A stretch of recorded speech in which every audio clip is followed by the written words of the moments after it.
Hello, Vande Mataram साथियों। आज हम आपके लिए UP triple S C PET 2025 English syllabus के बारे में बताएंगे कि इंग्लिश में जो क्वेश्चन आते हैं UP triple S C PET में, वो हमारे जो प्रश्न आते हैं वो 5 क्वेश्चन आते हैं और 5 क्वेश्चन जो आएंगे वो 5 नंबर के होंगे।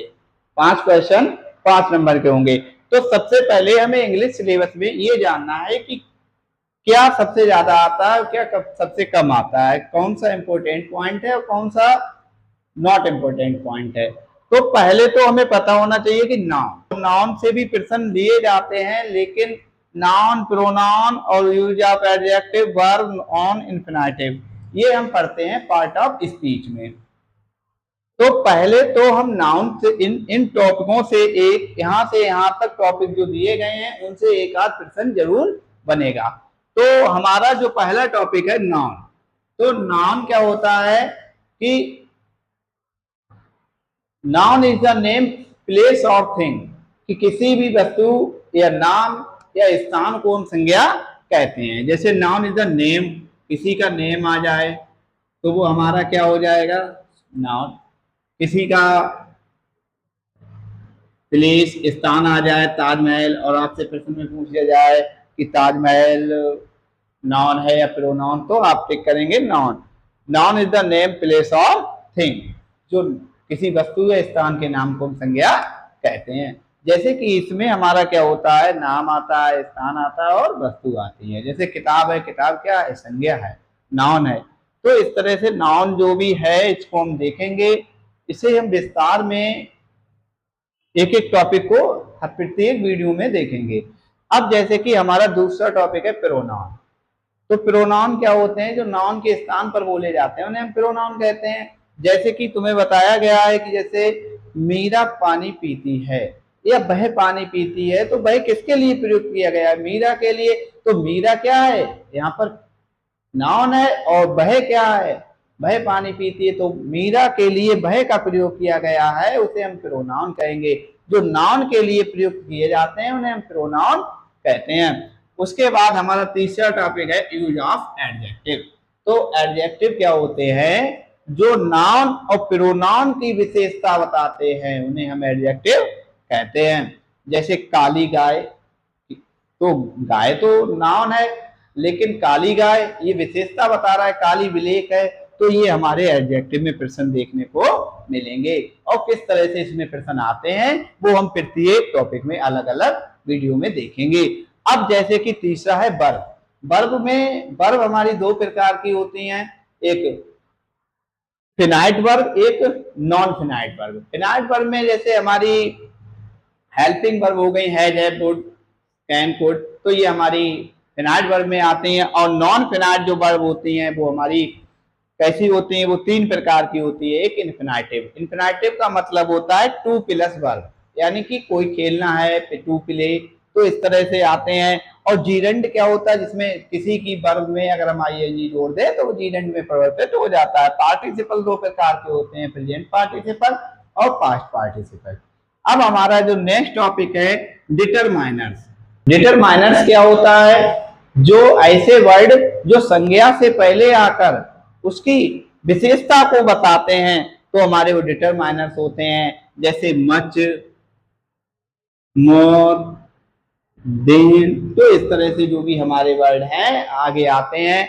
आल है, सम, आल माने सभी, जैसे कहीं पे देखा होगा आल बॉय, सभी लड़के, आल दीज, ठीक है। तो इस तरह से हमारे जो भी वर्ड आते हैं वो आते हैं डिटरमाइनर। अब हमारा जो टॉपिक है वो प्रीपोजिशन। प्रीपोजिशन क्या होते हैं, प्रीपोजिशन वो होते हैं जो नाउन के या प्रोनाउन के बीच जो संबंध होता है, रिलेशन होता है, उसको दर्शाते हैं, वो प्रीपोजिशन कहलाते हैं। जैसे देखा होगा in, on, at, since, for, since, तो जो इस तरह से होंगे वो हमारे प्रीपोजिशन होंगे। अब हम देखते हैं कि टेंस। टेंस तो सभी ने पढ़े होंगे और इसके बारे में सभी लोग जानकारी भी रखते हैं। टेंस 3 प्रकार के होते हैं, present tense, past tense, future tense.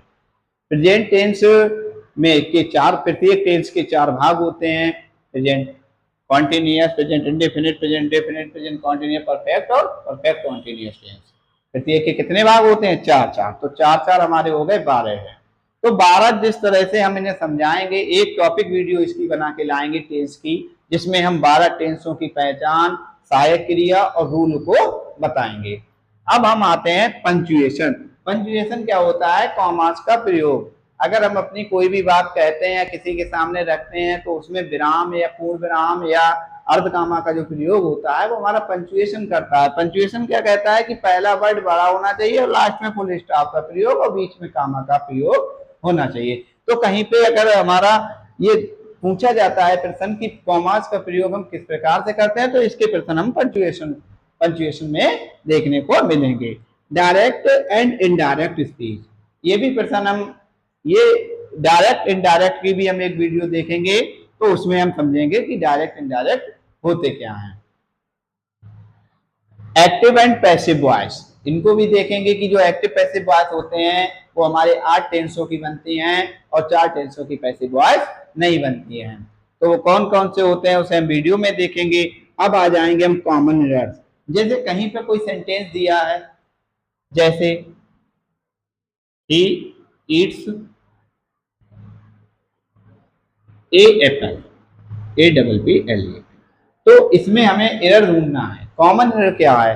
तो हमें पता है कि एप्पल के आगे एन लगता है। क्यों? क्योंकि हमारे इंग्लिश में जो वोवेल होते हैं वो होते हैं 5, AIEOU। तो ये जो वर्ड होते हैं, तो यहाँ पे हमारा ए दिया है तो एक ही जगह पे आ जाएगा एन, तो ये हमारे हो जाएंगे। अब ये हमारा कॉमन एरर। इस तरह से प्रश्न बन के आते हैं, इस तरह से क्वेश्चन देखे जाते हैं। अब हमारी आती कंप्रेशन यानी अनसीन पैसेज। अनसीन पैसेज में क्या होता है? एक पैसेज होती है, उससे प्रश्न बन के कौन कौन से आते हैं? एंटोनियम्स भी पूछ लेते हैं, सानोनियम्स भी किसी वर्ड का पूछ लेंगे और क्वेश्चन भी पूछ लेंगे। वन वर्ड सब्स्टिट्यूशन यानी ए वाक्यांश के लिए एक शब्द भी पूछ सकते हैं।